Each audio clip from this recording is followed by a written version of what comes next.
Mastering internal states over external validation is the foundation of becoming the kind of woman who is not only unforgettable, but also unshakable. She is not defined by the reactions of others, nor does she require applause to know her value. She is energetically sovereign, and that sovereignty originates from a deep neurological understanding of who she is beyond her past, her conditioning, or the opinions of those around her. At the root of most emotional suffering is the unconscious addiction to validation, subtle or overt. When a woman looks into the mirror and feels beautiful only if someone told her she is, when she feels worthy only if someone chooses her, she is enslaved to a reality constructed by the judgments and preferences of others. That reality is fragile, volatile, and fleeting. The moment that validation is withdrawn, she spirals. This is because her emotional state was never truly hers to begin with. To master your internal state is to become neurologically independent of the external world. It is a choice to live by design rather than reaction. Your brain, when consistently exposed to patterns of rejection, abandonment, or inconsistency, learns to seek security through external affirmation. The neural networks associated with self-worth become entangled with someone else's behavior. But the truth is, that system can be reprogrammed. When you close your eyes and become still, you are no longer reacting. You are creating. This is where transformation begins. The woman everyone fears losing has trained her nervous system to no longer flinch at silence, to no longer panic at disapproval, and to no longer contract when she's not chosen. She is not trying to win anyone. Her biology is no longer addicted to approval. She sits in her stillness and self-validates with precision. Her heart doesn't race when someone doesn't text back. Her value doesn't wobble when she's not complimented. Her mind doesn't spiral into doubt because she's built neural pathways rooted in truth, not trauma. This inner mastery is not arrogance. It's coherence. When the brain and heart are in sync, when thoughts are aligned with elevated emotions like gratitude, certainty, and joy, unrelated to anything outside of you, you become magnetic. You are no longer leaking energy trying to be chosen. You are not emotionally negotiating your worth with someone else's presence or absence. You no longer need the world to mirror back your value because you are the signal. That signal, when consistent, changes how others experience you. They don't fear losing you because of what you give them. They fear losing the energy they feel in your presence. That energy was cultivated, not handed to you. Mastering your internal state also means knowing how to self-regulate when old wounds are triggered. You become aware of the moment your body wants to fall back into familiar emotional patterns. Anxiety, fear, desperation. But instead of acting out the old script, you breathe, you observe, you pause. You feel the emotion, but you do not become it. This is how you interrupt the loop. The woman who has done this inner work stops seeking closure from others and gives it to herself. She doesn't ask, "Why didn't they choose me?" She asks, "Why did I need them to?" You train your body to feel whole before the relationship, before the success, before the compliment. You begin each day connecting to the version of you who is already complete neurochemically. You rehearse that version in your mind so often that it becomes familiar. Now, when you walk into a room, you're not needing to be seen. You're emanating the energy of someone who sees herself deeply. That changes how you're treated. Not because you demanded it, but because you no longer tolerate anything less. Your nervous system simply doesn't recognize anything that doesn't match your internal reality. The irony is, the less you need validation, the more magnetic you become. People begin to feel the clarity in your boundaries, the peace in your silence, and the mystery in your presence. You no longer manipulate, chase, or perform. You become. And that becoming is not loud, it is steady, like the hum of a frequency so tuned in, so regulated, that anything not in harmony with it eventually falls away, not because you pushed it away, but because it could no longer survive in the presence of your alignment. Becoming the observer is not a mental concept. It is a quantum shift in identity. It is the moment you stop identifying with your story, your wounds, your patterns, and begin witnessing them instead. Most people live as characters written by the past, unknowingly acting out scripts formed in childhood heartbreak, failure, or fear. These scripts are subconscious, and because they are subconscious, they are compulsive. You say you want love, but you run from intimacy. You say you want peace, but you stay addicted to chaos. This is not because you are broken, but because you are identified with a version of yourself that was never authored by the real you. Detaching from old identity scripts requires more than insight. You must step into the role of observer, not the thinker, not the feeler, but the one who sees both thought and feeling pass like clouds. When you become the observer, you stop personalizing the program. You stop saying, I am unworthy, and you begin to recognize there's the thought pattern of unworthiness again. You notice it with curiosity, not shame. This subtle but powerful shift pulls you out of the movie you've been trapped in and places you in the director's chair. You're no longer the actor lost in the role, you're the consciousness behind it. This level of awareness cannot be reached through willpower alone. The body must be brought along. The body remembers every identity you've ever rehearsed, every moment you believed you were too much or not enough, every relationship that confirmed the belief that love is earned, not received. Those memories become sensations. Those sensations become emotional signatures. Without becoming the observer, you will relive the same scenes with different people, not because you are unlucky, but because you are neurologically conditioned to return to what feels familiar. Familiar is not always safe. Familiar is simply what has been repeated. And what has been repeated becomes what the brain and body trust, even if it is harmful. This is why awareness is so vital. You cannot change what you are not aware of. And yet, awareness without judgment is even more powerful. To watch your own behaviors, your own stories, and your own triggers with neutrality is to break the cycle. You are no longer swept away by the emotion. You are watching the wave rise and fall. You are not drowning in it. You are breathing above it. The observer knows the difference between a trigger and truth. She does not make a story out of someone's silence. She does not attach meaning to rejection. She recognizes that her nervous system is echoing an old frequency, and instead of reacting, she gets curious. What part of me feels abandoned right now? Where did I first feel this contraction? What am I believing in this moment that's not rooted in the present? These are the questions that interrupt the script, not by force, but by presence. When you live in reaction, the past is in charge. Your boss speaks to you a certain way, and suddenly you're 6 years old again, trying to prove your worth. Your partner pulls away and your old abandonment wound lights up like a fire alarm. But when you are the observer, you don't suppress those feelings. You simply don't become them. You hold space for the part of you that was hurt, but you also recognize that the present moment is not the past. You learn to discern between the wound and the reality. That discernment is power. The most liberating part and part of becoming the observer is realizing you don't need to fix yourself. You only need to stop confusing yourself with your conditioning. The thoughts that tell you you're not good enough, they're not yours. The need to prove, to chase, to overgive, not yours.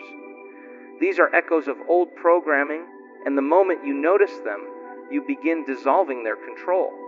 The script begins to unravel because you've stepped outside of it. You're no longer reciting lines from a play you didn't write. You're watching, choosing, creating something new from a level of consciousness that's no longer tethered to who you've been. You stop being the effect and begin becoming the cause. You shift from survival to creation. You no longer react, you initiate. You no longer wait, you embody. Embodying future energy now is the art of collapsing time between who you are and who you are becoming. It is the recognition that the future is not something that arrives one day. It is something that is created through alignment, frequency, and intentional identity.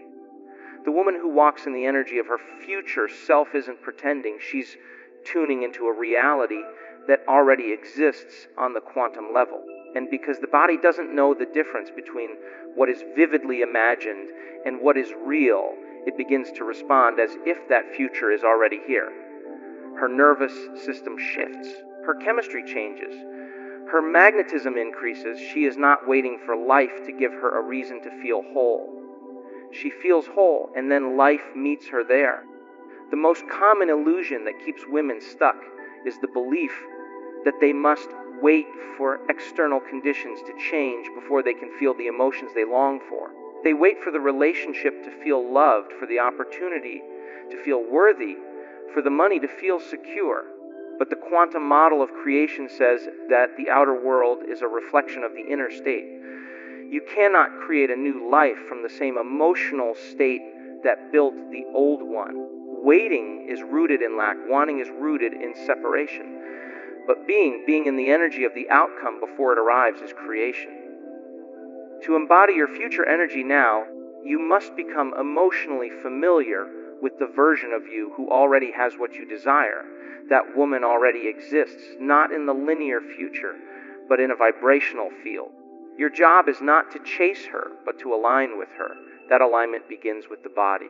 If the future version of you feels confident, radiant, grounded, and at peace, then you must teach your body to feel those emotions now, without evidence, without permission, without delay. You begin each morning in stillness, not scrolling or reacting, but regulating and rehearsing. You breathe into the space where anxiety once lived, and you introduce a new emotional signature: certainty, clarity, expansion. You do this daily, not because it's easy, but because repetition is how the body learns what the mind already knows. There is a sacred discipline in emotional rehearsal. Each time you close your eyes and visualize that woman, how she moves, speaks, thinks, sets boundaries, receives love, you are instructing your brain to lay down new neural pathways. You are signaling to your cells that this is your new baseline. You are making the unfamiliar familiar, and that is what transformation is. You are telling your old story it no longer has dominion over your identity. You are saying yes to the life you desire without needing external validation that it's on its way. The trap most fall into is chasing their future from their past. They say affirmations while feeling scarcity. They visualize success while vibrating in unworthiness. They want a conscious relationship while holding the emotional residue of betrayal. But incoherence does not manifest miracles. The field responds not to what you want, but to who you are being. If your internal state is anchored in the familiar emotions of the past, then your future can only repeat it in new forms. But when you become coherent, when your thoughts, feelings, and actions are aligned in the same elevated frequency, you become the signal that draws the future to you. This is not about faking or forcing. It's about becoming so intimate with your future self that she begins to feel more real than your past. It's about falling in love with the process of becoming so deeply that the absence of the outcome no longer bothers you.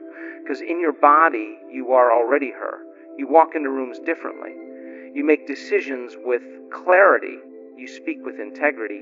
You no longer act from desperation because you are emotionally connected to a reality where everything you desire already exists.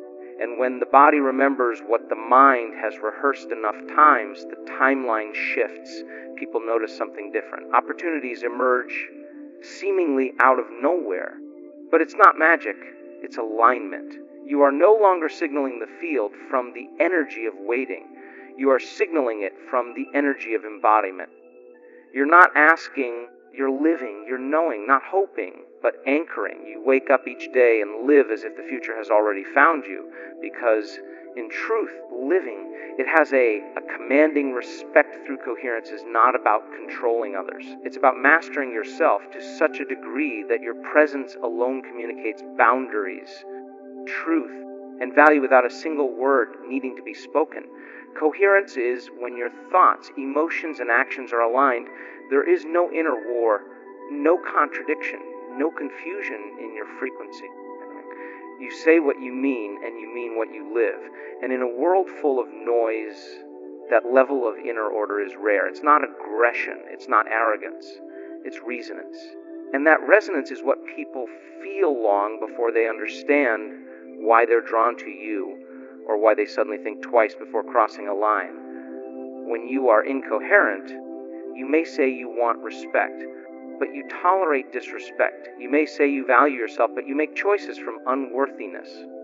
That gap between what you desire and what you embody creates energetic static. People don't just listen to what you say, they feel who you are. And when your signal is mixed, your life reflects that chaos. Relationships become confusing, boundaries become blurred, and your self-trust deteriorates. But when you become coherent, your frequency becomes clear, and clarity commands respect. True coherence begins with internal congruence. It means you've done the work to sit with your shadows, not suppress them. You no longer seek power through dominance or silence, but through alignment. You've trained your nervous system to stay calm when you enforce a boundary. You've rewired your beliefs about what it means to be loved, valued, chosen. You no longer betray yourself to be accepted. And because your relationship with yourself is built on truth, we're living. You don't fear rejection. You're not performing to earn connection. You walk into every space with the quiet authority of someone who knows who she is, and that kind of presence changes how the world responds to you. People respect coherence because it reveals integrity. They may not always like it, but they recognize it. You become a mirror that reflects where others are out of alignment, and that reflection can either awaken or repel. But that's not your concern. Your concern is staying rooted in your own frequency, regardless of how it's received. That's what makes you immovable. Not rigid, not cold, but unwavering in your sense of self. And we're living. You are not waiting for permission to feel worthy. You are not looking for evidence that you're enough. You have made that decision internally, and now everything in your life is recalibrating to meet that decision. Respect is not demanded through force. It's earned through consistency. When your actions back your words, we're living. When your energy matches your intentions, when your yes means yes and your no means no, you become someone others trust. Even if they don't understand you, there is a clarity in your presence that makes people pause. They feel that you are not emotionally reactive, that you don't need to be liked to be at peace. And that creates a field of influence, not from a place of ego, but from embodiment. You don't chase validation because you've already given it to yourself. We're living. You don't over-explain your boundaries because they are not up for negotiation.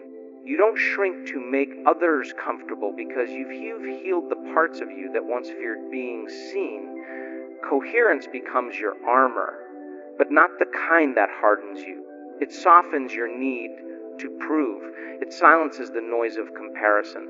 It replaces effort with certainty. You stop trying to convince anyone of your worth because your energy speaks before you do.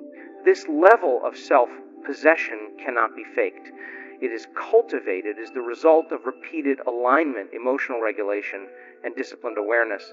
You catch yourself the moment your old identity wants to take over. You pause when your people-pleasing tendencies surface. You breathe when the fear of being misunderstood tries to derail your clarity. And you return to coherence, not perfection, but presence.